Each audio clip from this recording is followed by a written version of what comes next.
Just a minute, ladies and gentlemen. I think something is happening. Hi, everybody. This is Nate. And Matt. We're here to wish you some holiday cheer. Woohoo! So it's Christmas time. Yay! And we would like to talk to you about our Christmas beer. Yay! Oh, that's my turn. Okay, cool. So when did we start doing it? Was it 2 years ago? Yeah. Last year. Last year? 2 years ago? Last 2 year? years. I don't know. It's I've been here it's my third year here, right?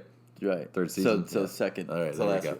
So we started doing a Christmas beer called Shoot the Glass, which obviously its name comes from the most amazing Christmas movie ever, Die Hard. Die Hard. And if you disagree with us, then you are just wrong. I'm sorry. Die Hard is a wonderful Christmas movie. It's an amazing Christmas movie. Full of holiday cheer. It's about a guy. He's trying to spend Christmas with his family. Exactly. He just wants to, have that lovely, awesome Christmassy morning and all that jazz, and these silly German terrorists get in the way. He's getting away. And he has to take them out, and save everybody, et cetera, et cetera. So anyway, yes, it's the greatest friggin' Christmas movie because, him getting out of there alive and saving the day is a Christmas miracle. So there you go. Done. So anyway, we do a beer called Shoot the Glass, and it is a German Doppelbock. So it's nice, malt forward. Very classy, like the villain in the film, Hans Gruber. He would definitely drink a German Doppelbock, I think. Definitely. And, it's just sexy and beautiful and wonderful. And you should drink it because we have it. Right now we're drinking. Yeah, what are we? Okay, let's talk about what we're drinking right now. We are drinking what's this beer called? Verdant, Verdant, Verdant, Verdant. Verdant. I'm going to say it with flair. Verdant Force, which is a double India Pale Ale, dry hopped with Citra and Simcoe, cranking in at 8.5% ABV by a lovely company called Crooked Run Brewing, and they're out of Virginia. Oh, okay, they're not that far. Out of Virginia. So looks to be New England-y. Slightly hazy. Yeah. I kind of purposely poured the last dregs in the bottom of the can. Look at mine, because mine is nice and... Yeah, mine's a little bit hazier than yours, but so definitely kind of New England-y-esque. Can definitely smell the Simcoe, that's for sure. Hey, Simcoe. I can taste a little bit of that Citra in there. I mean, it's kind of bright, it's kind of festive. But that Simcoe's got such a unique, funky flavor. I mean, is that kind of the accurate word for it? I don't know. The Simcoe's such an odd hop. It's a nifty combination of flavors and aromas. I mean, citrus pretty straightforward, and tastes like citrus. So there you go. Tastes like an orange, tastes like a lemon, Citra, done. Simcoe's a little bit different. I mean, there's some fruit there, but there's definitely like some fun and funkiness. Not a lot of pine. I mean, most IPAs these days don't really have a lot of those pine characteristics like the older, more West Coast style IPAs. Everything is fruit. Haze, thick, juice. Basically. You almost forget that it's supposed to, taste like a beer. Well, it definitely doesn't taste like it's 8.5% ABV. Definitely, that's for sure. No. The weight tastes more like it's like 5%. So they did a good job of hiding that booze factor on that. Kind of like how Hans Gruber and the terrorists hid the fact that they were such inside of Nakatomi Plaza, and even when Al showed up to check on things. Mm-hmm. The German put on a good fake American accent and talked about betting money on football or That's something. Right, yeah. I got $50 bet on those assholes. That's right. Yeah. And they're just, And at the end, Holly's kind of like, you're not terrorists, you're just common thieves. And he's like, since I've upgraded to kidnapping, you show me more respect or whatever. And then he puts on his wonderful fake. Well, we'll get to that too later. But when he does his impersonation of an American, Bill Clay. Bill Clay. Did you ever shoot one of these, Bill? What is that? Got to one of those ranches or what is it? It must have all seemed very silly to you. No, is that the Didn't he shoot at like the pepper target or something like that? I don't remember. You know, air gun at a carnival or something. I can't remember. I have to go watch it again now that we're not going to. But I know, straight up. I mean, from start to finish, Die Hard, great Christmas movie. I mean, he comes out to California for the Christmas party. So how can you say it's not a Christmas movie? Exactly. There's a giant Christmas tree. elements in it. I So many mean, now I have a machine gun. Ho, ho, ho. I mean, Ho, for ho, crying ho. out loud. Which, if you come to the brewery, you will see our tap panel, which Matt and I made together, and it's a it's T-shirt the shirt that says, now I have a machine gun. Ho, ho, ho, right on the tap handle. It's awesome. It's terrific. I think I've told you this before, that at Die Hard is my... Is the Shockley family Christmas Eve tradition, is sitting down, and it's usually like, what do? We usually eat spaghetti, and we always watch Die Hard. And it totally came about accidentally. It was not a purposeful thing at all. It just, I think one year we were like, you know what we should do again? We should have spaghetti. And, oh, we're going to watch a movie. What should we watch? What movie do we all love? Oh, Die Hard's. And we're like, wait a minute, didn't we do that last year? And then it kind of accidentally just became this thing. Okay, now we definitely have to do it. Can't break tradition. Wow. Now, we don't always watch the first Die Hard. Sometimes we do vary it up a little bit. Sometimes you do Die Harder. Sometimes we that do. happens at Christmas too. Yeah. Because she's coming home in the snow. Yeah, the second one's a Christmas movie. Christmassy time. What does this keep happening to us? Third one is The Dead of Summer. Yeah, that's so I don't really care for the third one. I know the fourth one is, I don't even know what time of year the fourth one actually is, and the fifth one we just pretend didn't exist. There's a fifth one. There is a fifth one. Yes. Yeah, I know. Right? No, don't ever watch it. That's the joke. And they're apparently. Oh yeah, I see what you did there. Finger snap, finger guns. Good job. And apparently they're making a prequel. Correct? At some point, yeah, young John McClane. Like, but somehow Bruce Willis is going to be in it as John McClane. Also, like, this is stuff that no one asked for. Maybe Who's asking for these films? Maybe it's gonna be like 12 Monkeys, and it's gonna be like some kind of weird time travel thing. He sees himself get shot as an adult, even though he's a kid. I don't know. That could be interesting. I mean, doesn't make any sense at all, but still, that would be interesting. I must have seen 12 Monkeys 12 times, and I still don't understand it. I've seen it once, the one time. And I was like, you know what? This is really sad. I never watched it again. But I really kind of do want to watch it again, because it was an interesting film. I love the movie. It's just, it's one of those ones where you just... It's like Donnie Darko. Love that movie, too. Don't get it. I get so confused at times, but, whatever. Movies. Yes. But anyway, they all can't just be cut and dry, straightforward. Come out to the coast, have a few laughs. Yeah, man. That's it's Die Hard. It's an amazing film. Is what it is. Like I said, if you disagree, you can jump off a cliff. I don't care. Wow, let's jump off the side of a Nakatomi Plaza. Jump off the side of Nakatomi. Yes, just like Hans Gruber. Yeah, it's not Christmas until I see Hans Gruber falling from Nakatomi Tower. That's right. Yeah, but I mean, it is such a great Christmas film, and unfortunately for us, this time of year, the that football league, which I'm sure if we mentioned their name, we might get in trouble. I don't know, so we won't do it. But that football league do like a pseudonym? has Saturdays. Starts having games on Saturdays now, so we were going to put Die Hard on a endless loop this Saturday for everyone who came into the brewery because it's Christmas, but we wouldn't want to upset anyone who wants to watch their team or their fantasy team, because they have championships coming up and all. So, sorry. But know that Matt will be watching it on Christmas Eve. I will indeed. And I will be watching it sometime in the next few days, a couple times. And I'll be thinking of everyone while I do. Yeah. Yeah, I thought of another name for a beer that we should do, and I think I want to make like a Welcome to the Party Pal. Yes! But make it like a pale ale, so Welcome to the Party Pale. Done. Patent pending. Steal that nonsense, and I'm going to find you. I'm sure if we look on Untapped.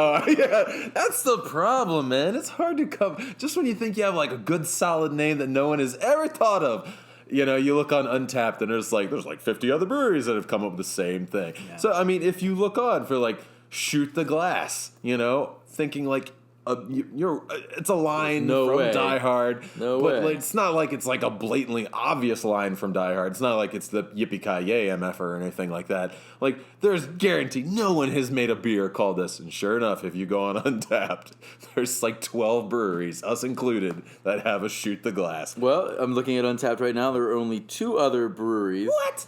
Who have called something "Welcome to the Party, Pal." Not Pale. Pal. Oh. Prison City Pub and Brewery, wherever you are. Whoever you are. Maybe you're making prison beer, toilet beer, Prison beer, the best kind of beer.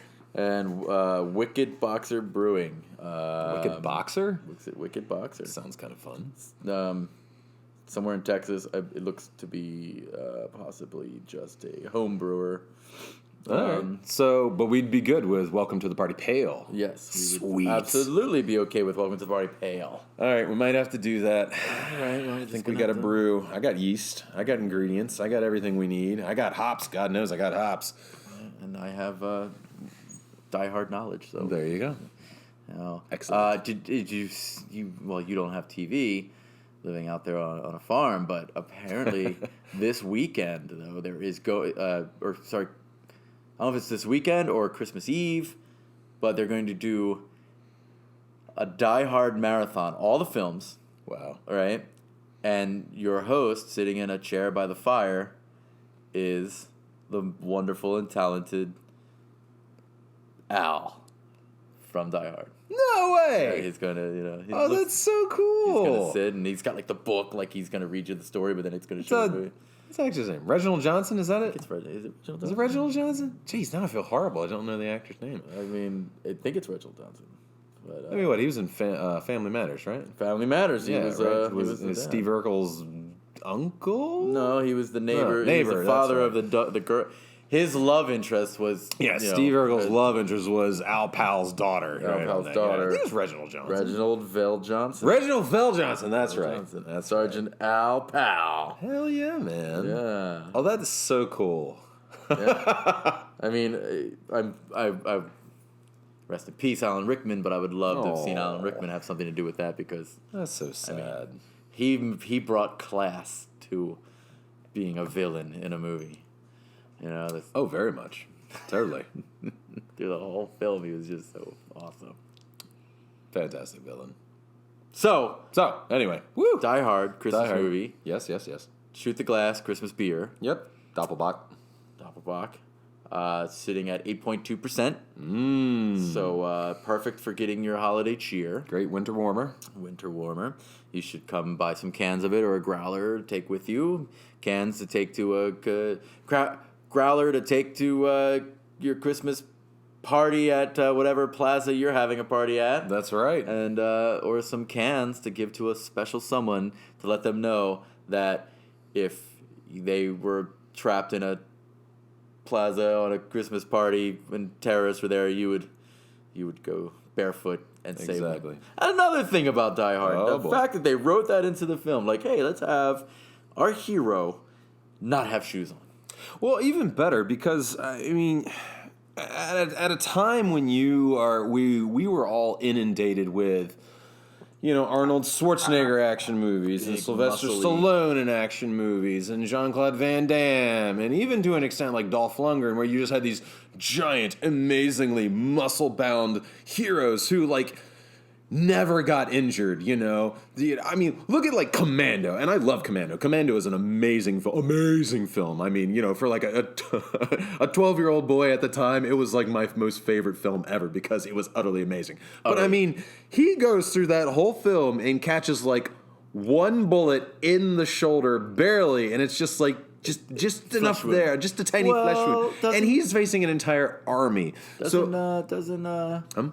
Doesn't Bennett get him in the? I mean, ribs yeah, or but he's the something? final villain, is what it is. Right. Yeah. But I mean, my point is that you had these over the top, crazy, giant, larger than life heroes who nothing can hurt me type thing. Predator. And then you had John McClane, who literally is just your average New York City New York City cop, played beautifully by Bruce Willis. Slightly balding. Who's slightly balding, in relatively good shape, but, not the best shape, Smokes cigarettes, and, is basically kind of a drunkish, at least we found out in the next films. But, and you injure him. You make him barefoot. You put him up against like incredible odds. You give him almost like no ammo. You make him so desperate, and then you hurt him the entire time. By the end of the film, he's staggering out. He's like, "Holly!" For that final showdown. He is so bloodied and bruised and broken and just limping and hardly standing upright.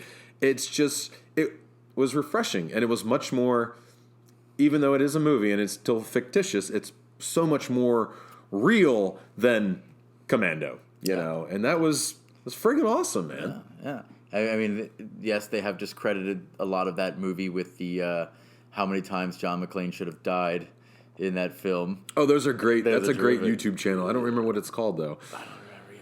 But it's like, it goes through all the injuries and is like, John McClane should have died 12 times so far in this film. Yeah. That's a great channel. Internal hemorrhaging. The massive blood loss from the stepping on glass. The glass. Oh my god. Oh. When he's sitting and he's pulling the glass out of his foot in the bathroom. Oh my god. Yeah. He's talking to Al. He's like, "Put me down for 20. I'm good for it." And like pulls a shard of glass out. Like, oh my god, that's terrible. Ooh, everybody cringes horribly. Yeah, but it's such a great film. Such a great film that we're gonna go home and watch it. I want to go home and watch it now. I do too. I want to go drink some Shoot the Glass. Actually, I'm gonna drink some Shoot the Glass. I'm gonna go home and make that recipe for Welcome to the Party Pail. Speaking of, I think that's fantastic. When the scene happens where Alan Rickman, our hero, our non-hero, our villain, tells him to shoot the glass, and he says it to him in German. Sparken Sie duschen, or whatever the heck he says. Shivi Fenster. Shivi. And Krankenwagen. The henchman just stares at him, and he stares back at him, and then he just says, "Shoot the glass." What is your theory on that? Is it he didn't understand what he was saying, or was he just looking at him like, why are you telling me to shoot the glass? The second one. Yeah. I always was just like, because I mean, and that guy, God, I can't remember. The actor, he was a ballet. He was very huge ballet, infamous, super duper famous ballet guy. Oh, infamous! More than famous. Infamous. God, I can't think of names today, man. It's killing me. Alexander Goodenough. There you go. Carl. Yes, Carl. Carl. No, and Carl was just, so super duper just angry. Of course, he killed his little brother and everything like that. So I think it's one of those things like, are you serious? You're telling me to waste bullets on shooting the glass? Are you? And that's what it was, which is really interesting. That, I mean, obviously it's for the audience's benefit that he then has to reiterate and clarify, shoot the glass. But it's like, you didn't have to say that in English. Like, it doesn't make sense. Why wouldn't you just repeat it in German again? Yeah. But whatever, I mean, honestly, why aren't they speaking German the entire time? That is also a very good point. Especially when they found out that John had a radio.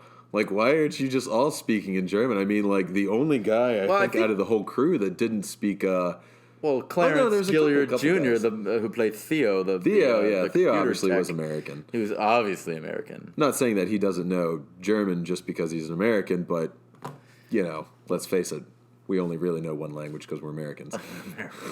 Yeah, because we're terrible. And Americans, we speak English, which is like the dumbest language. It's so dumb of a language that we actually create slang to make it even dumber. Whereas, German, that's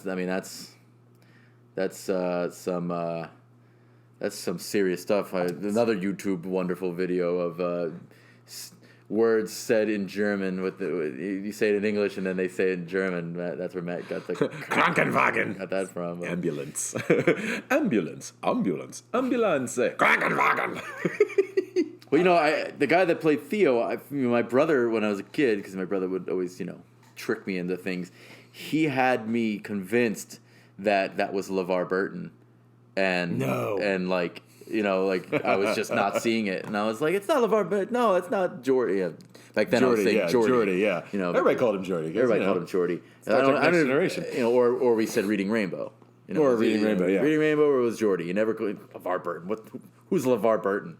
But my brother kept saying, no, man, that's LeVar Burton. And I was like, okay. Are you sure? I don't think it is. And he's like, yeah, it's when he was younger. And I'm like, okay.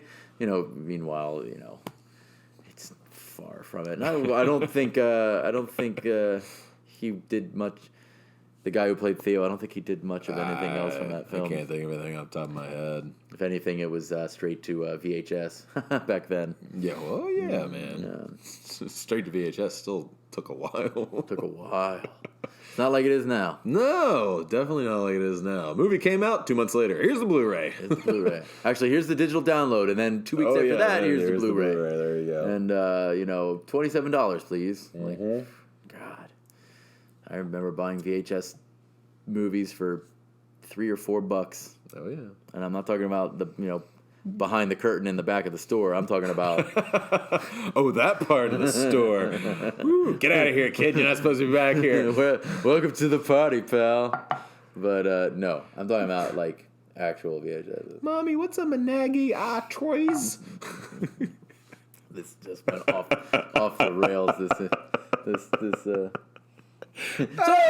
Merry Christmas. Merry Christmas. Don't forget, Saturday we'll be open 12 to 5. Sunday we will be open 12 to probably like 3 at the latest, because we all have family things that we have to tend to. Some of us have traveling, last-minute Christmas shopping if you're that much of a bad planner. Arnold Schwarzenegger in Jingle All the Way. Jingle All the Way. Trying to find that Turbo Man doll.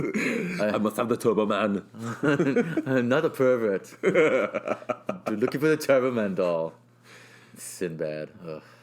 Sinbad. Yeah. What happened to that guy? Apparently he's back now on a new show somewhere. But get out of town. Yeah, but yes, Merry Christmas to all, and to all a die-hard night. Indeed. Shoot the glass. Here. On tap. Available all weekend. Yes. So, thank you everyone for listening, and we will see you in the funny pages. In the fun, yeah. Happy holidays. Bye.